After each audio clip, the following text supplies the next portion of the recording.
come right up. Good.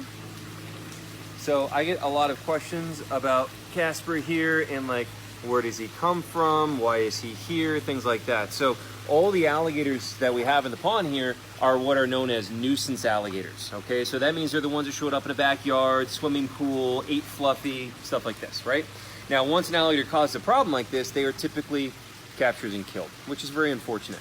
Now, we're very thankful that we work with one of the only non-kill alligator trappers, and I work under him, and I go out and I capture these guys myself with Gabby, and we're able to save these nuisance alligators that would have otherwise been shot and killed. Now, they're otherwise shot and killed because other trappers actually make their living selling the meat and the hide. And the state of Florida does not allow relocation of nuisance gators back out in the wild because they have a homing ability. They return to where they're caught from. This means that about 7,000 to 8,000 nuisance gators per year are killed in the state of Florida, which is awful. It's really sad. It's not their fault. It's a nuisance person problem, not a nuisance gator problem, which is why I always like to tell everybody, don't be a nuisance person. Don't ever feed them. Okay, that's a really big one. Don't feed them. Don't let your kids or pets near the water's edge.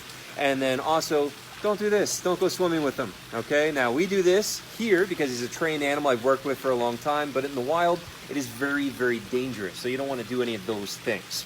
Now, what else is really cool about my in-water tours is that it's a voluntary experience. Well, for one, it's not a zoo, it's a rescue.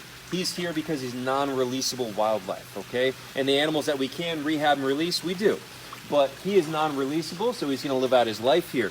But it's also really cool because he has this entire area, and we don't make him do the tour, I ask him to do the tour. So I ask him, come here, Casper, come here. So I ask him to come here, and he comes.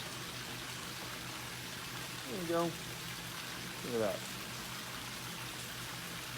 So I ask him to participate in the tour, so he's a willing, voluntary participation, okay? Which is really important because a lot of people are not sure about this, and a lot of people are worried about wildlife tourism right now, as they should be.